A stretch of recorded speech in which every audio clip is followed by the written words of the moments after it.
ओम गम गणपते नमः। महाराज युधिष्ठिर ने पूछा, हे जनार्दन, पौष मास के कृष्ण पक्ष की एकादशी को क्या कहते हैं तथा इसकी विशेषता क्या है? भगवान बोले, पौष मास के कृष्ण पक्ष की एकादशी को सफला एकादशी कहा जाता है। इस एकादशी के व्रत से व्यक्ति को कई अश्वमेध यज्ञ करने के बराबर फल की प्राप्ति होती है। इस दिन भगवान श्री हरि विष्णु की विधिवत पूजा करने के साथ व्रत रखना चाहिए। आइए सुनते हैं सफला एकादशी की व्रत कथा। प्राचीन समय में चंपावती नगरी में महिष्मान नामक एक राजा राज्य करता था। उसके 4 पुत्र थे, जिसमें सबसे बड़े पुत्र का नाम लुम्पक था।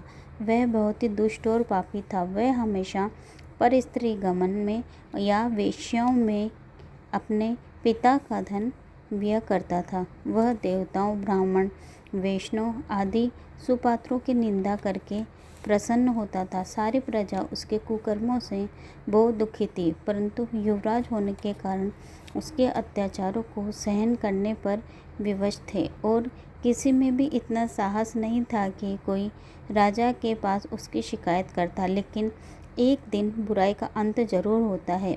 एक दिन किसी तरह से राजा को लुम्पक के कुकर्मों का पता चल गया।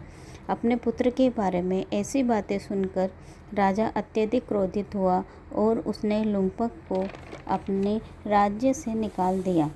राजा द्वारा त्यागते ही लुम्पक को किसी ने भी सहारा नहीं दिया और सभी ने त्याग दिया। अब वह सोचने लगा कि मैं क्या करूं, कहाँ जाऊं। अंत में उसने रात्रि को पिता के राज्य में चोरी करने की ठानी। वह दिन में राज्य से बाहर रहने लगा और रात्रि को अपने पिता की नगरी में जाकर चोरी तथा अन्य बुरे कार्य करने लगा। रात में वह जाकर नगर के निवासियों को खूब प्रताड़ित करता तथा उनके साथ वह निर्दोष पशु पक्षियों को भी मारकर उनका भक्षण किया करता था। किसी रात जब वह चोरी करते पकड़ा जाता तो राजा के डर से पहरेदार उसे छोड़ देते थे, परंतु कहते हैं कि कभी कभी अनजाने में भी प्राणी ईश्वर की कृपा का पात्र बन जाता है। ऐसा ही लुम्पक के साथ भी हुआ। जिस वन में वह रहता था वह वन भगवान को भी प्रिय था। उस वन में एक प्राचीन पीपल का वृक्ष था। उस वृक्ष के नीचे वह लुम्पक रहता था। उस वन को सभी लोग देवताओं का क्रीड़ा स्थल मानते थे।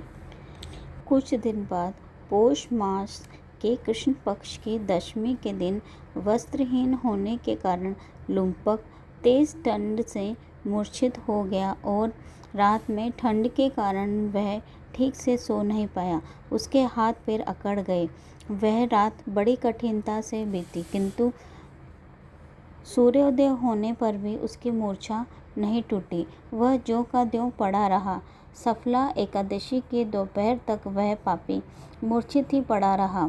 जब सूर्य के तपने से उसे कुछ गर्मी मिली, तब दोपहर में कहीं जाकर उसे होश आया और वह अपने स्थान से उठकर किसी प्रकार चलते हुए भोजन की खोज में फिरने लगा। उस दिन वह शिकार करने में असमर्थ था, इसलिए पृथ्वी पर गिरे हुए फलों को लेकर पीपल के वृक्ष के नीचे गया। तब तक सूर्यास्त हो चुका था। भूखा होने पर भी वह फलों को न खा सका, क्योंकि वह मांसाहारी था और फल उसे अच्छे नहीं लग रहे थे।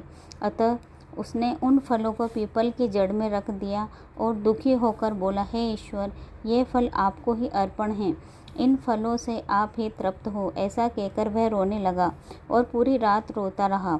ऐसा करने से उस पापी से अनजाने में ही एकादशी का उपवास हो गया।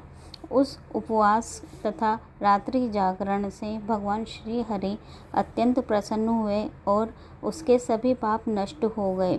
सुबह होते ही एक दिव्य रथ अनेक सुंदर वस्त्रों से सजा हुआ उसके सामने आकर खड़ा हो गया।